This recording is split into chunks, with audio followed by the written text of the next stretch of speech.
Hi, welcome to our webinar, the AWS migration process every CTO needs to know. We're glad that you can make it today. And a little bit about us. We're Labyrinth Labs. We're a one-stop shop for DevOps Cloud and Kubernetes. And we help our clients with creating robust cloud-native platforms. And we can help them with anything from cloud migration, cloud optimization and modernization, or complete kickstart. And our mission is transforming businesses to become cloud-native and future-ready. And today, with me, I have Adam Hamšík, our CEO, and Martin Hauskrecht, our head of engineering, who will take you through the entire webinar. And what you can expect is covering these topics: why application onboarding fails, overcoming AWS migration concerns, and some practical tips for smoother Kubernetes onboarding at the end. And I give the word to Adam. Hello, I'm happy that you can make it and meet us today.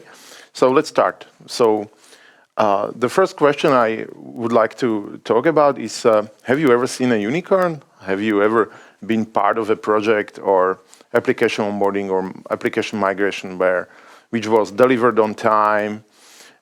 It was delivered on budget. There was a strong return of investment from first day. The application had better performance after migration than before.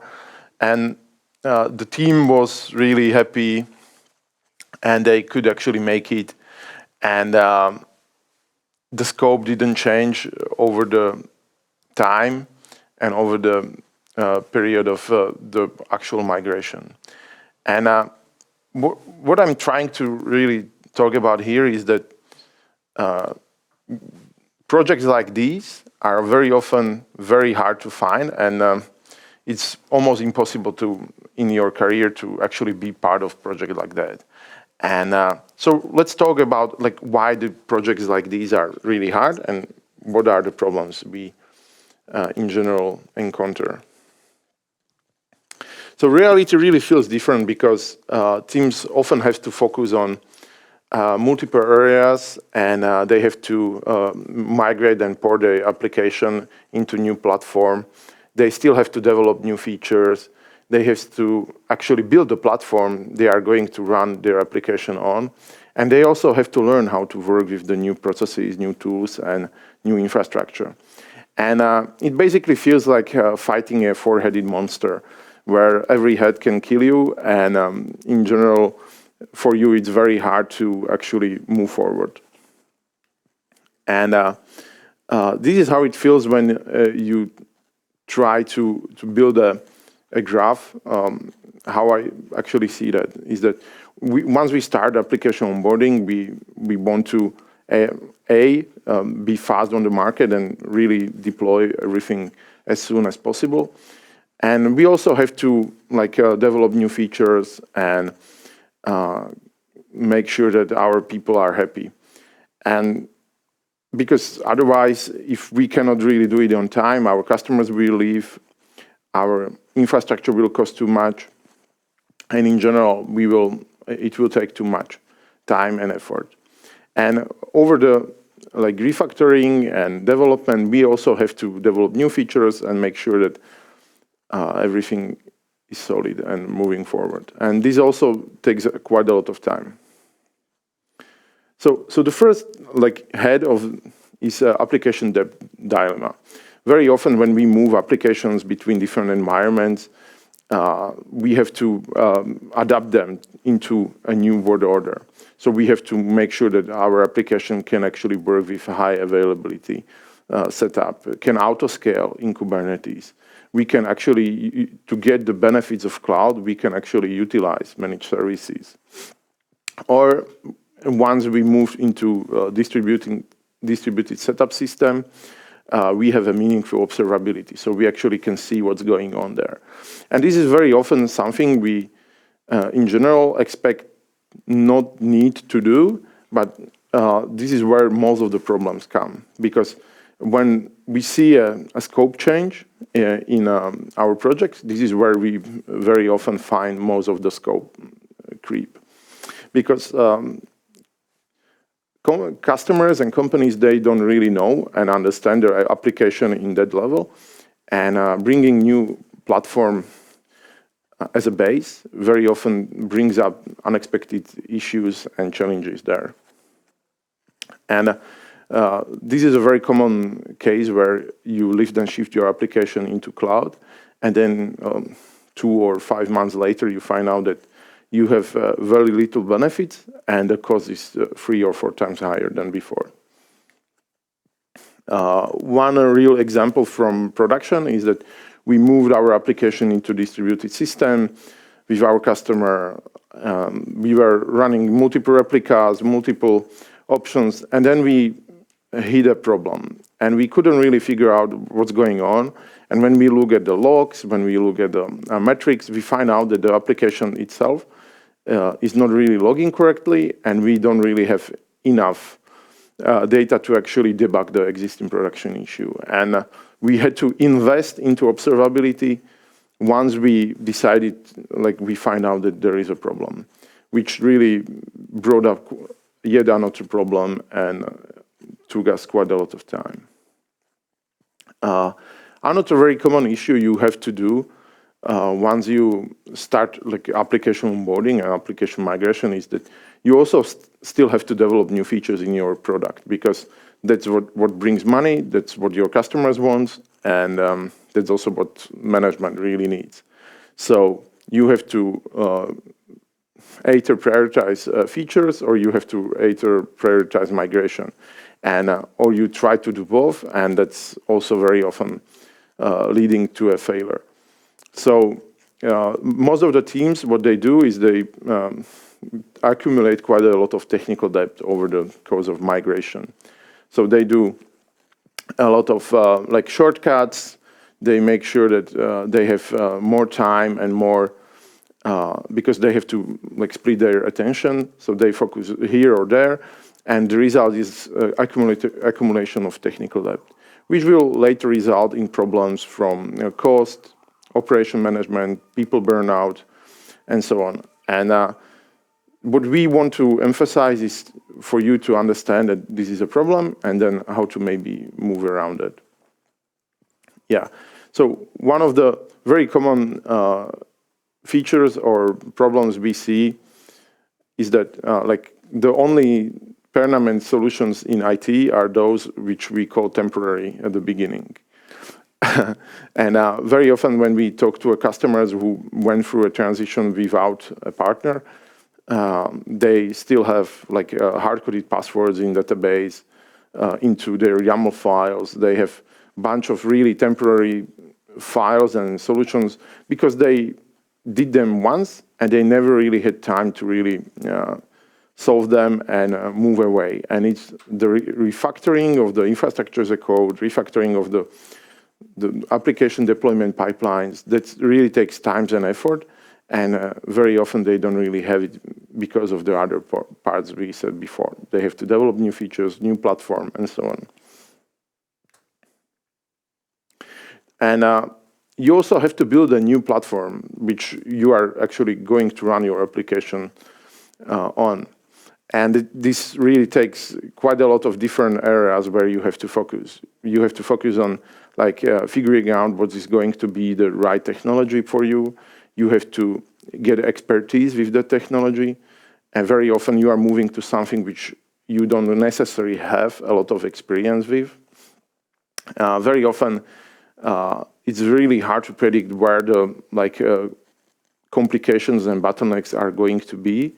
If it's going to be in your infrastructure as a code, as a pipeline, if it's going to be in code, it's really hard to figure out at the beginning if you don't really have the experience and the repetition, how to abstract the different parts of code to make sure that it's going to work well, and you can actually maintain and work with that in a production environment.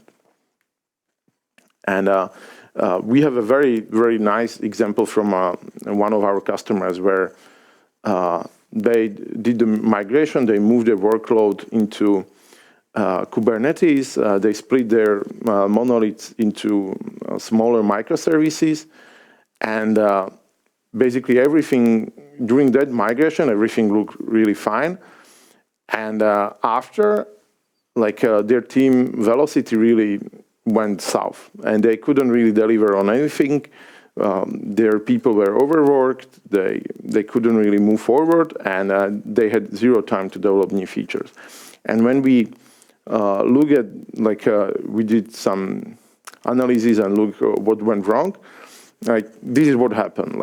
They moved their application for each service, and what they basically did was that they copied the dashboards for each application into a new copy. They created a new Helm chart. They created new pipelines, new Terraform, and there was very little reusability between each other.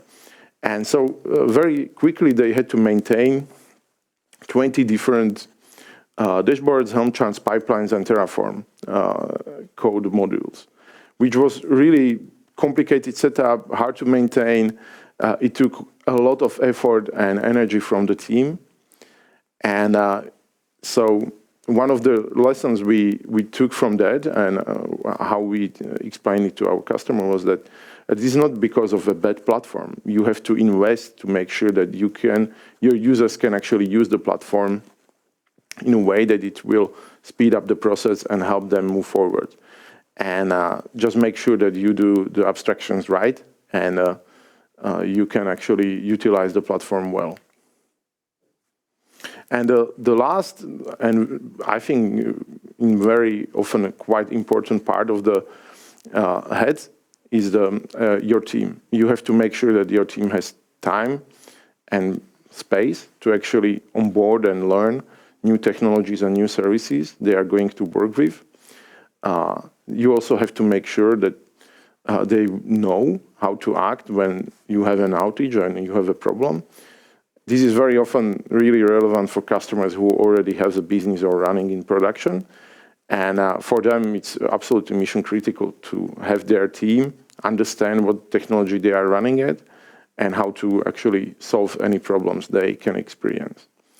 Also, what we very often see is that people try and think about resume-driven development, so they try to push every nice new feature or new technology they can figure out and find out. And I think it's really important to avoid that, because you can very quickly end up in the extremely heterogeneous environment where you have multiple services, multiple backends, multiple types of backends, and it's really hard to find any continuity there. And a good platform exposes users to complexity very gradually, and that's what you are aiming for. So your team, who is experienced DevOps engineers, they can actually see and understand and work with quite a lot of complex solutions, but the users, like developers, product managers, testers, they don't necessarily have to be exposed to the whole complexity at once. So, and this is how the four-headed monster looks like. And it's what really makes, and what does it really make really hard is that the delays you experience will compound exponentially. So once you figure out that you have to rework this part of the application to make it scale, you have to rework this part of the application to actually get the logs and metrics in distributed system, that will generate quite a lot of delay. And the same goes for, I don't know, budget. And if you try to go around this and do the migration very quickly and, I don't know, lift and shift, you very often end up with rising infrastructure costs and frustrated management and developers.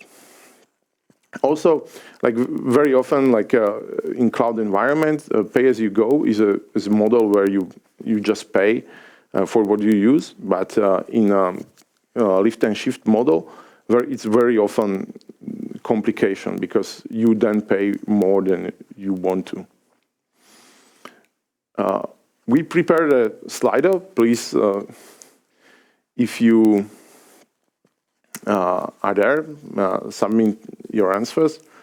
If you have any questions, we are very happy to answer them right now for what we talk until now. And if not, we will have a continuation after this.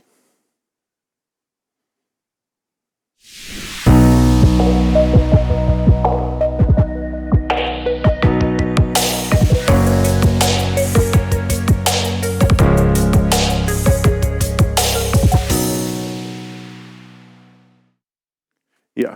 So the next topic is trying to be more practical, and we are trying to talk about like how you can overcome common AWS migration concerns, because very often when we talk to our customers and to potential leads, they would tell us like, oh yeah, like we don't need to migrate into AWS. It's too complex. It's too expensive.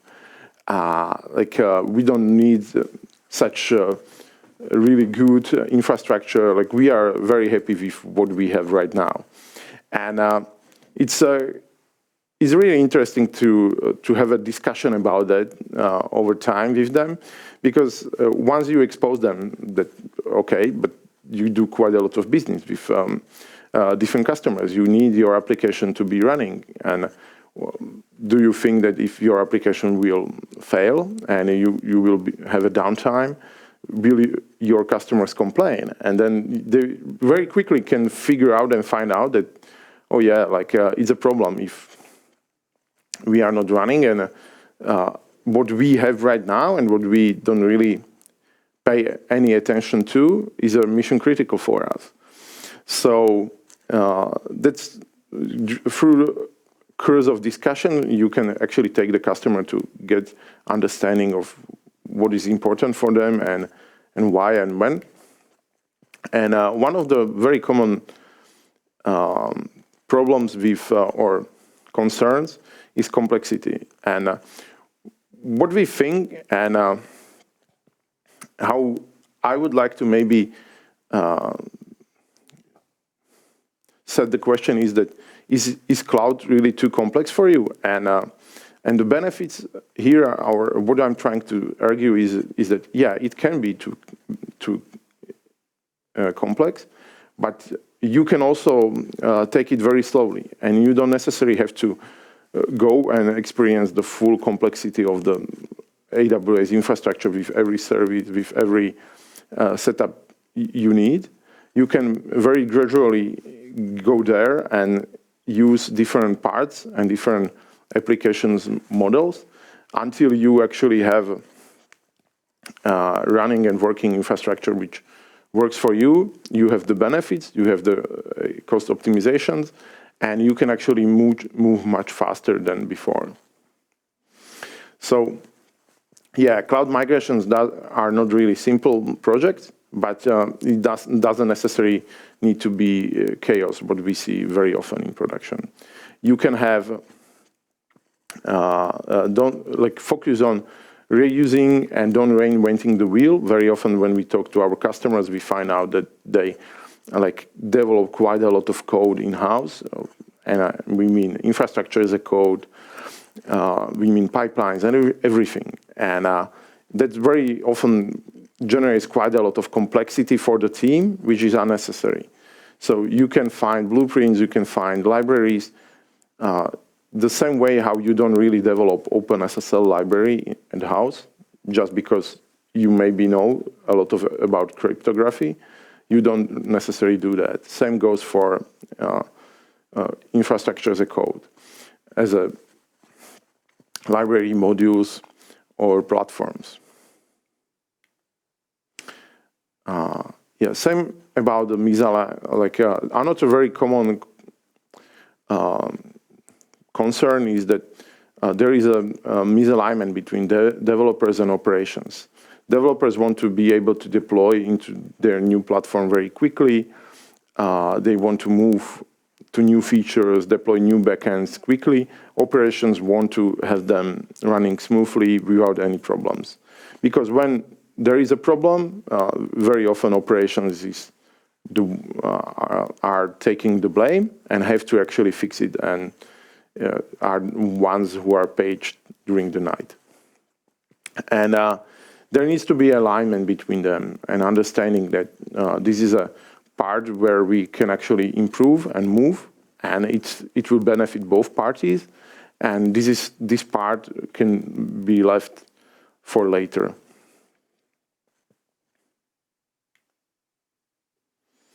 Yeah, another very common concern is cost. Cloud doesn't necessarily have to be too expensive, and very often what we tell our customers is that optimal cloud costs are just transitive property of good software architecture. So if you make good software architecture decisions, make sure that your application is well written, it can scale, it modularized, you can deploy it in different sections and modules, very often you will have optimal cloud cost. And you can actually get there just by utilizing spot instances, by utilizing different auto-scaling methods and different options you can actually do to improve the application performance from point of cost and also application issues. But if you have quite a lot of technical debt, if you don't really have a good software architecture, it can be very complicated to actually be and save money on cloud. So one of the things we do with our customers is over the course of application onboarding, we try to improve the situation with the application and help to improve the application code, behavior, and the way how it works in a distributed system. So we always want and try to get our customers to improve and utilize the elasticity of cloud, so they can actually, they don't pay for something they don't necessarily need in a given moment.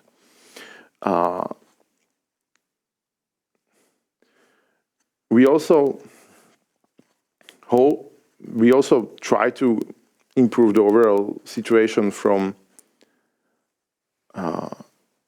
where we don't necessarily do lift and shift migrations, because that brings quite a lot of baggage and can create projects which are not really successful, because over the course of the migration, we tend to see that the costs are skyrocketing and customers are not really happy. So when we talk about costs in cloud with our customers, we very often tell them, like, it's a non-issue if you have a well-written application and we can help you get there. We understand the point. And also, like, you can optimize the cost once you are there and you have a bunch of tools outside the traditional buy in bulk or reserve some instances and invest there. You can also utilize spot instances. You can utilize and move into a better auto-scaling, so you can actually improve the situation you have right now.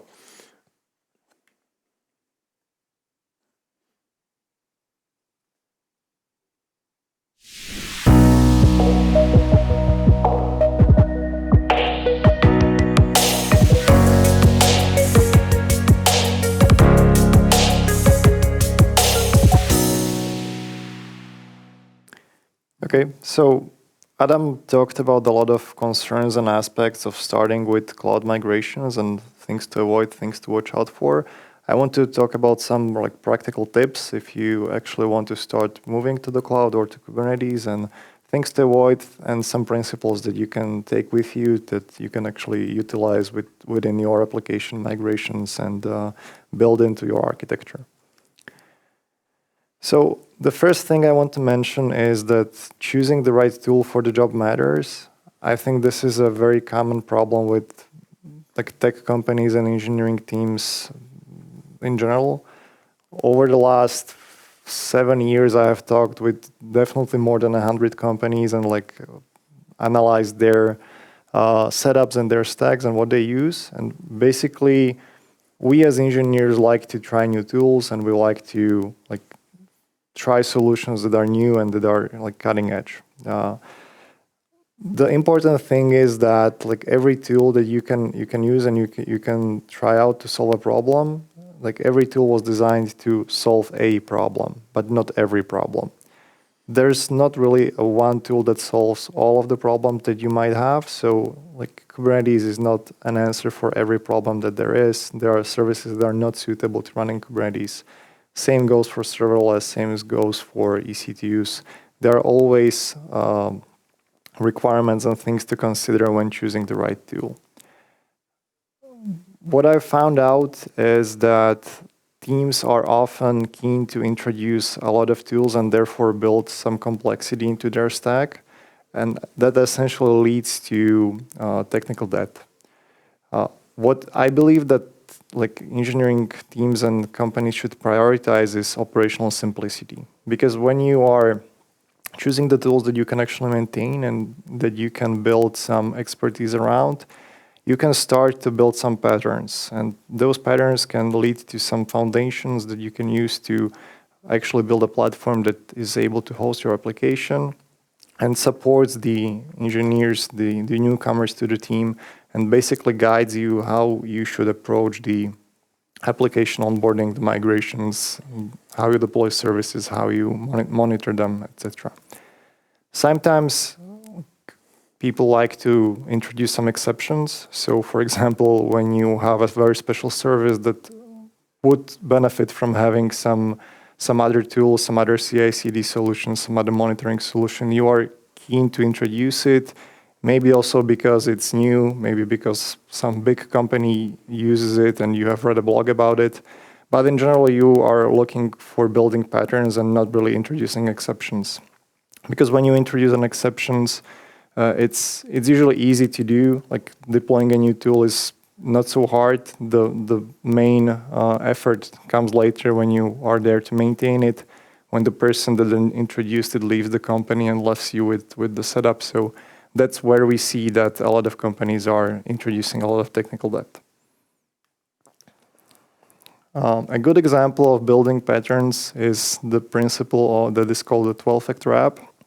That is basically a principle that has been around for many years and essentially defines how a cloud-native application should look like.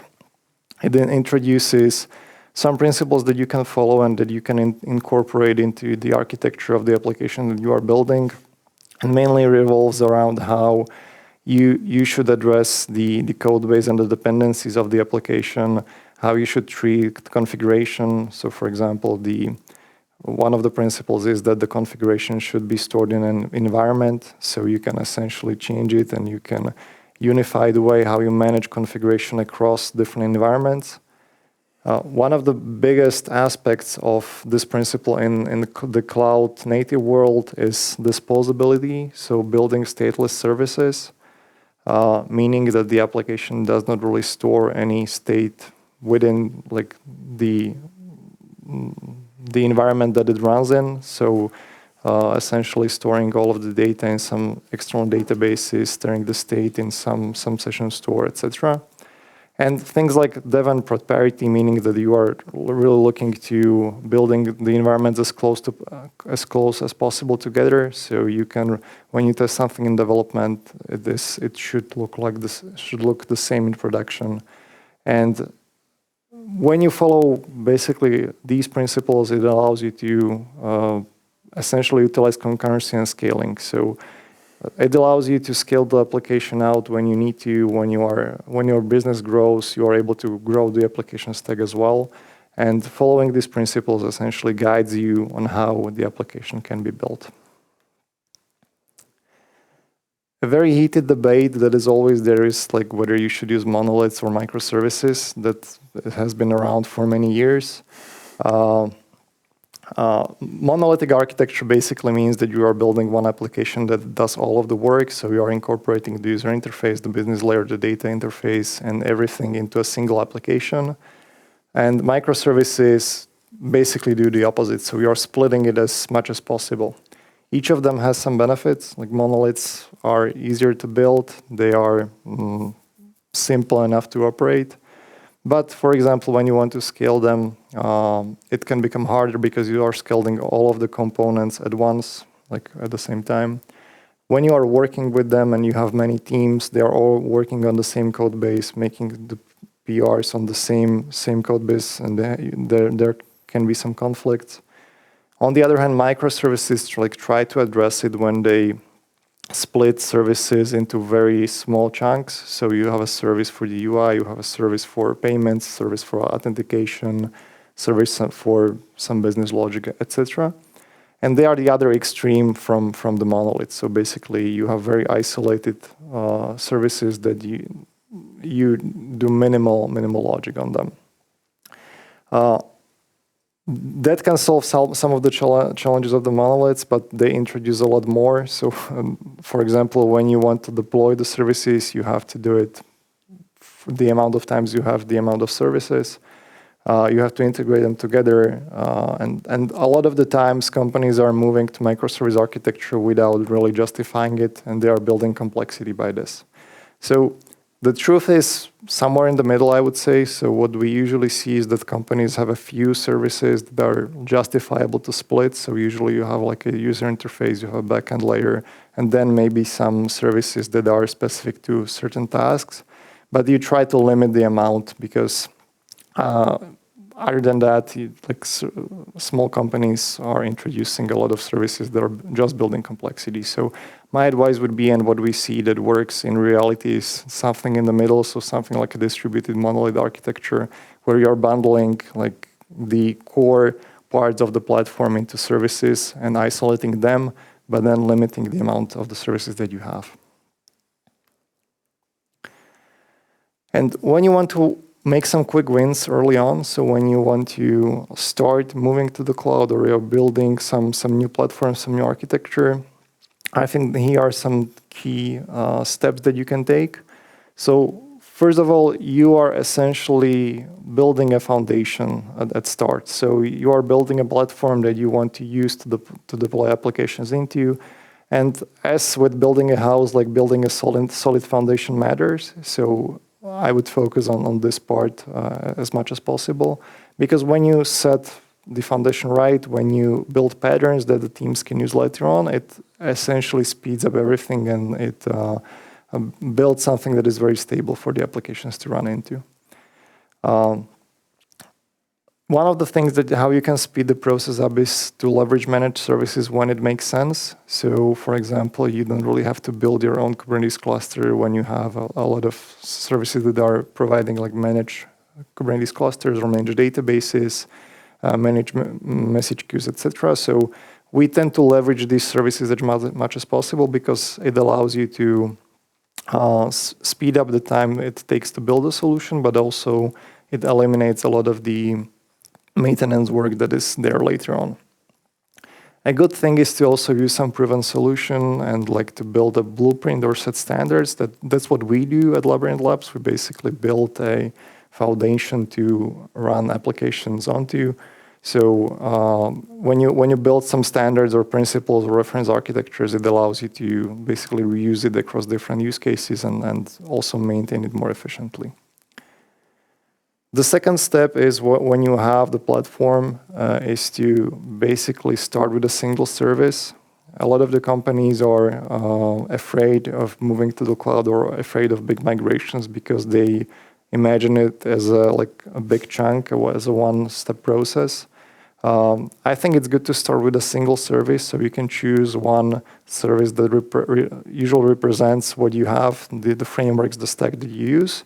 And you can build or like containerize a single service. Based on that, you can build blueprints for others. So when you write one CI/CD pipeline, one dashboard, you can then reuse it across other services as well.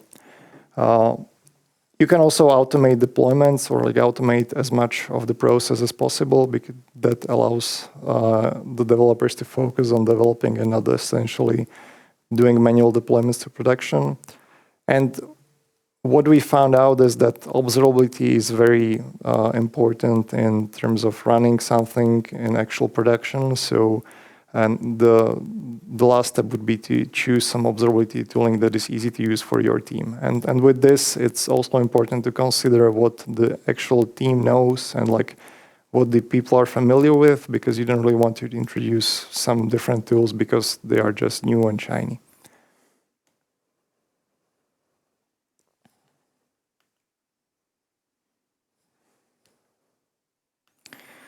Okay, so another thing is about building layers of abstraction. When you're building a platform and when you're onboarding applications, either into Kubernetes or cloud, you're essentially building some abstractions for developers.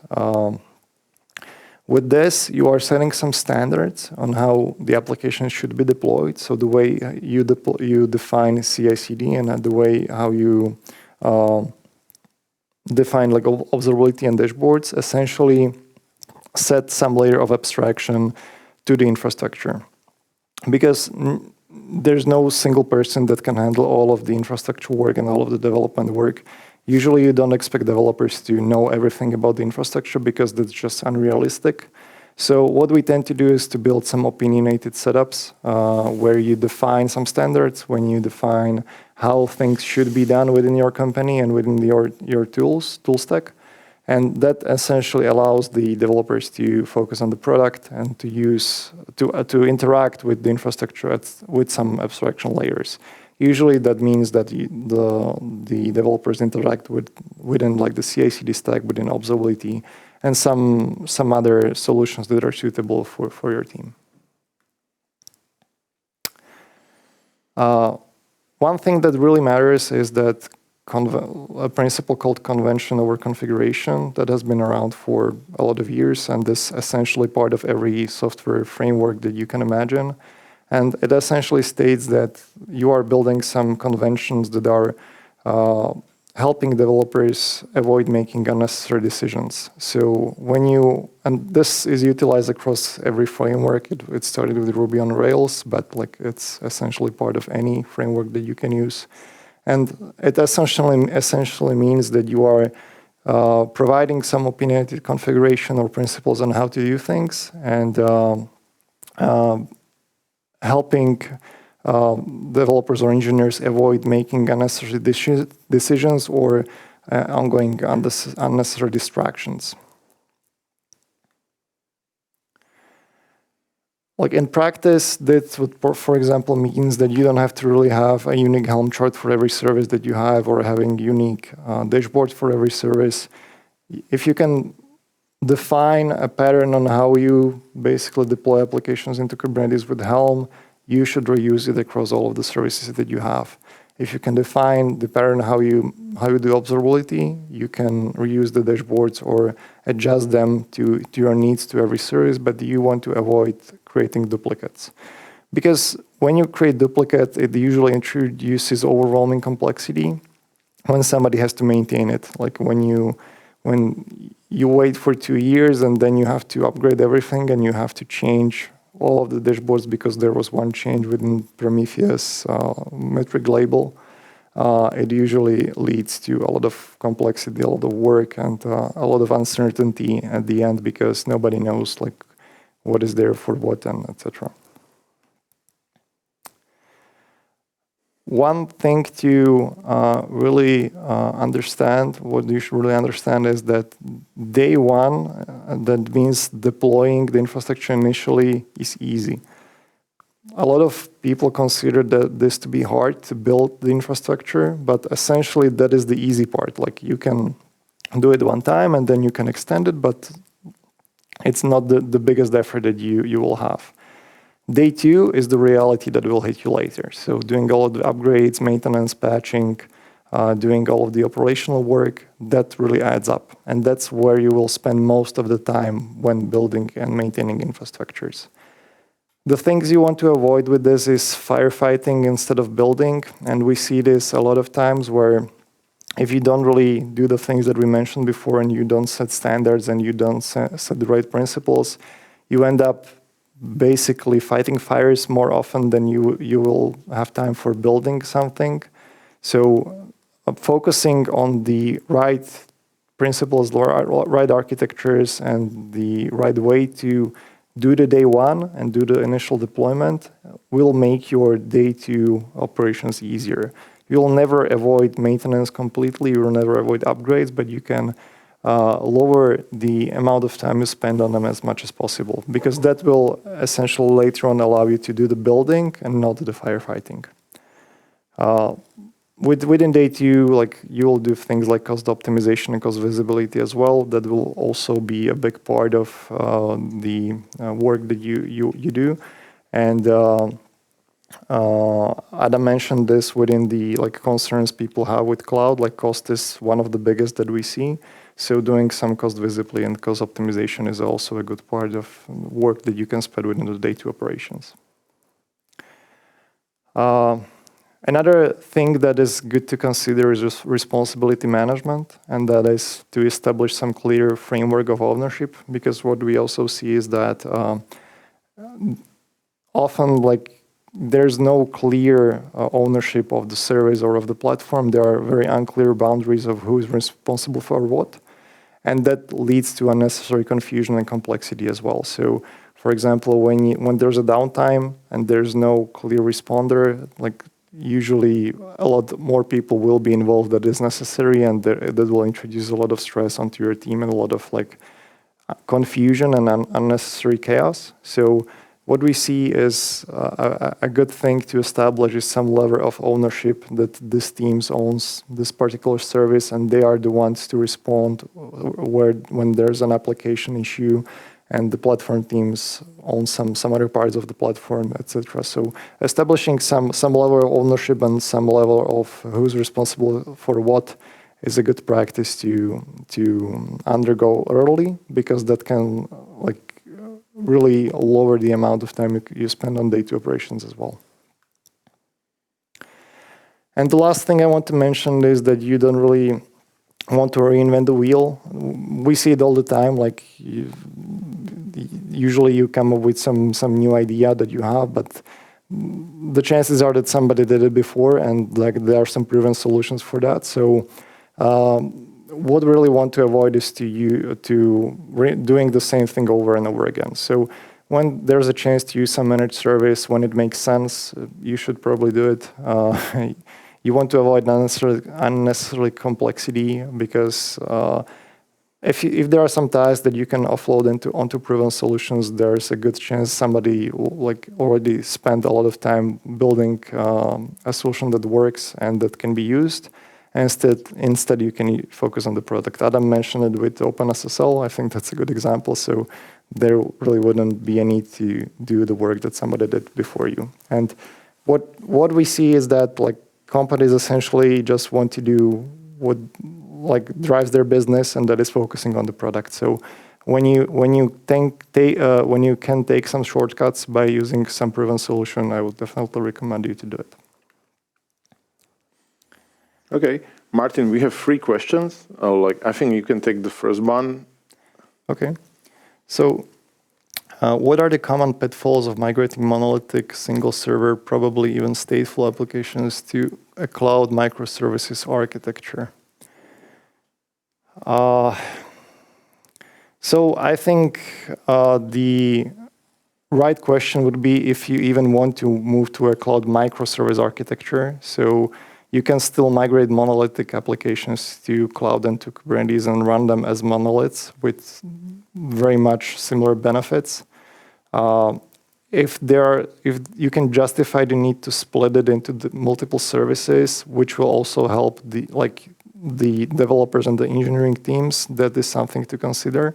But if it is just for sake to moving to the cloud, you can achieve most of the results by just introducing some new principles like improving the CI/CD, improving the scaling and observability without splitting the applications into microservices. Yeah, I would also say that maybe you can look at the right things you can improve. Maybe if the service is stateful, it wants to save some files on local disk, you can move that outside to S3 or whatever, and get the better performance and scalability that way. The second question is, considering the recent AWS outage, how do you address customers' concerns about possible future outage.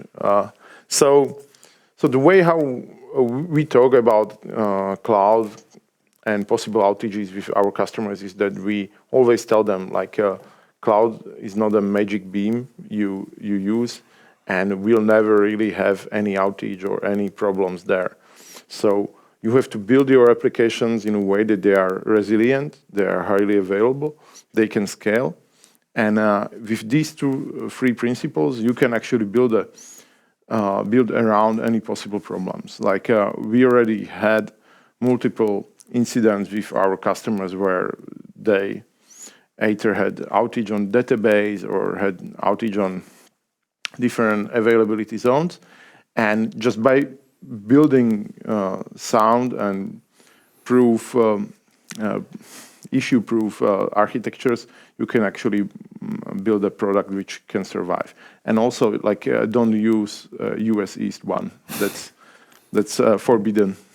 Yeah, I don't think you can avoid the outages completely. Like Azure had an outage 2 weeks later, so there's no really like one company that will avoid them completely. But like building something that is robust by design will really help you to survive if there's a big outage. So.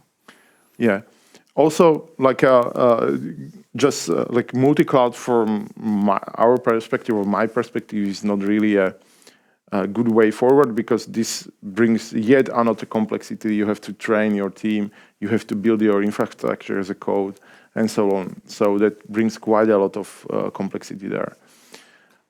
Most companies plan migrations as linear projects, analyze, containerize, deploy. In practice, it's messy. How do you balance unpredictable reality? So I think this is where experience really pays off. Like we've been through quite a lot of these migrations and onboardings, and we generally understand like or have a good feeling like what might be a problem in the future, or how we can actually go around it. So that's the first thing. And the second thing, and I wanted to talk about that in wrap-up, is that if you want to like defeat the four-headed monster, I think the way how you can do that is a limit number of battles you actually fight with that. So you don't necessarily have to build your own platform. Like you can use our Lara. You don't necessarily have to like learn how to change your application. You can talk to us and we can help you. And that way you can actually limit number of actual battles you have to fight with the four-headed monster, and help you to move into production and migration much quickly. Yeah, because like our approach is basically to like analyze what you have and to bring up some solution that will address some of the issues that you might be having. So either costs, outages, you want to scale, etc. There are many of them. And like when you can leverage some proven solutions, and our approach is to do it with Lara, with our platform, you can cut a lot of the time, because it's essentially the same thing as if you were to build a house yourself, or if you were hiring a company that has built hundreds of houses before and that can leverage some experience and some of the things that they have ready for you. Okay, the next question is, from your experience, if you help with the migration, how much effort you can save internal team? So I will tell my take. Adam will probably have his own. So usually what we have seen before is that it can take like many months to build a platform by itself. Like even when we started out as a company and we were building custom platforms, it took 4 to 6 months easily to like do it right. So usually what we can save is the time of building the platform itself, and we can lower the times from months to essentially days. Like we can deploy a platform without the migration within a few days, and lower the overall like effort that you would have to take to build it yourself. And then the migration, it heavily depends on the workload that you have. Like if you have, it's different to migrate a startup and an enterprise company to cloud. So that essentially depends on the workload that you have. Yeah. So my take would be probably more about like it's very hard and it depends case by case. We often see that when we come to an existing customer who is like dealing and has some anxiety about like migration into cloud or into building their new platform, we can really speed the things up. The way how we automated things with our product is that we can deploy that in a matter of days. And just by doing so, they can really cut the complexity of the whole project very quickly and very significantly. And if they do that, they can move faster and be done by months. How did it take you to develop Lara into a production version? Oh yeah, so this like we don't really have any data ready to tell you like the exact numbers, but Lara right now is at version 9. So we have been developing it for more than 5 years at this point. Yes. So yeah. So so it's in development for more than 5 years. Like the really early beginnings of Lara where we try to automate the infrastructure for different clients, and we find out that most of their infrastructure is very similar. We also have a saying for that, where we say that your business is unique, but your cloud needs are not. And that very much says it all. Like we find out that most of the infrastructures we build for very different customers and with different business models and different setups is quite similar. yeah, but I think like the initial shape of Lara took maybe a year to develop into something that you could actually call a reusable platform. That's probably the timeline. Now we invest quite heavily into maintenance and bringing new features. So once it became a product, it's getting quite a lot of attention. So next question. You have mentioned that using managed services can be best option, but they can also significantly raise costs. How do you decide when to use them? So I think, you exactly hit the nail on the head, is that you have to know and understand like what are the benefits, what are your options, and how to pick your poison. But from our point of view, once you are dealing with production, when you have a really important database, maybe Elastic, cache, or whatever else you need to run your application in production and scale, I think that's where I would focus on managed services and make sure that you are on a solid ground and you can scale. If we talk about maybe deploying an MVP, I think you can really live without managed services, and then you can later move there. But there are also some options where we are looking how to maybe better utilize our Lara to actually give options to our users. There. Yeah, I think when you can justify the cost and the amount of time to actually run the service yourself, it might be something to consider. So, for example, if the managed service is a big portion of your bill, it might be a good time to take a look if you really want to run it as a managed service, or if you have the in-house expertise. Like if you have built the in-house expertise to run the database or run the service on your own, I think it's and it's not too small, because when it doesn't cost a lot of money, it almost never makes sense. So when you have the expertise, you can spend the time to run it. And usually when you have the expertise, is also a critical part of the product that you're building, so you can justify it that way. So how do you help teams shift from cost saving to cloud maturity mindset, where maybe spending more initially is part of the building a resilient platform? So I think my business take on this would be that if we bring the Lara to our customer, we like onboard them into a cloud mature setup very quickly, so they don't necessarily have to be in a in a never-ending cycle of like find what's wrong, find where to save money because we are paying too much, and it's a vicious cycle there. So we help them just by building a relevant and good infrastructure there from the beginning. And maybe Martin has honor to take there. Yeah, so I think it's also good to justify like how much do the problems that you currently have cost you. So like if you're experiencing outages, you can also like consider how much does it cost in revenue for the company, for example, and that can really like justify the cost for the cloud as well. Because like the cloud itself is likely to be more expensive than the on-premise setup if you just compare it like the price of a machine to the price of the machine in the cloud. But overall, it can really save you some money because you'll run more stable infrastructure and will avoid some of the problems that you have.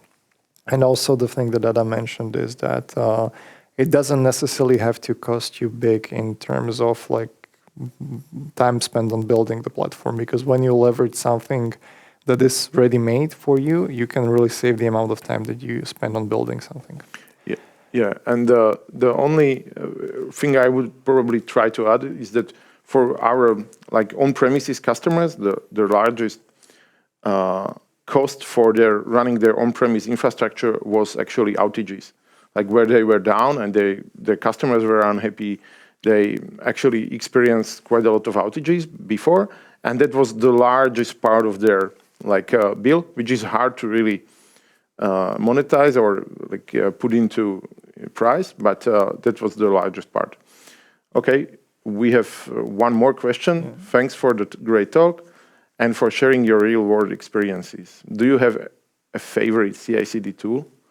Well, I have one, but I think I cannot really share it publicly because it's Jenkins. So yeah, like I'm not really doing technical work anymore. So for me, it's a little bit different. But when I used to, like we did bunch of, we tried different tools like Argo, GitHub Actions, different parts. And very often the overall setup was quite messy. And we built a nice library for Jenkins. And we've been able to develop very custom pipelines there. But we are not doing it really with Labyrinth Labs. It was way before. Yeah, so my is GitHub Actions and probably with Argo CDS for the CD part. That's what we usually use for the customers as well. But I think like one thing to mention is that you don't, like everybody has a favorite tool that they want to use, but you don't really want to push it on unless like the other people in the team also are familiar and also are like on board with using it. And that's what we do with customers as well. Like when they have a preferred setup, when they want to use Jenkins, we'll probably adapt and use Jenkins as well. I think in general, CI/CD is where we share a responsibility with our customers. Part of that is to make sure that you can actually deploy into production and you can operate the platform through the CI/CD pipeline. And their part is how you actually build the application and how to make sure that you can actually deploy that. Okay, so we don't really have any more questions, I think. We can go to wrap up.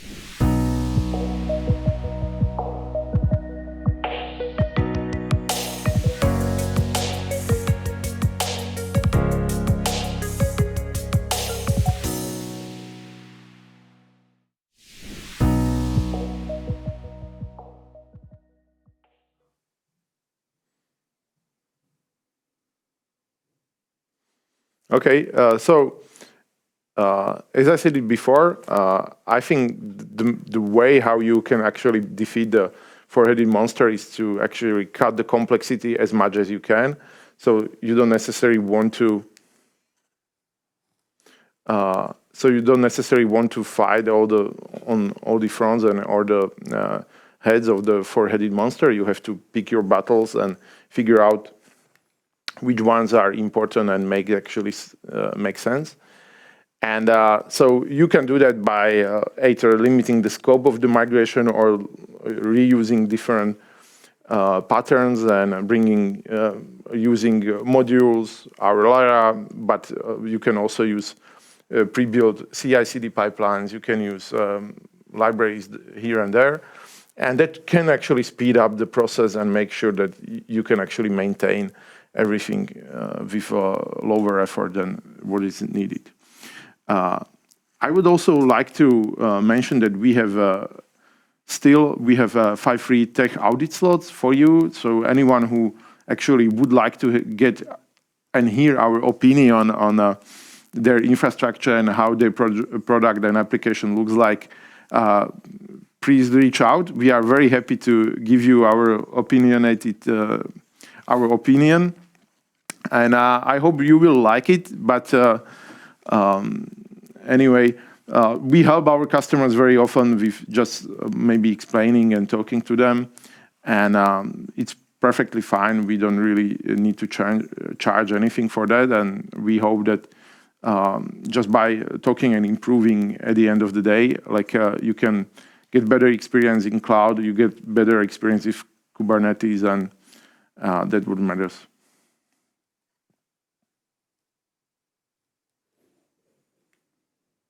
Yeah, thanks.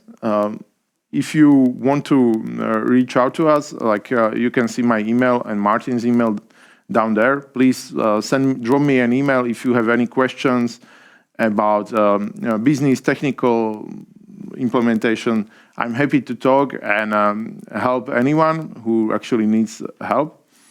And yeah. Feel free to reach out. Thank you. Yeah, thanks.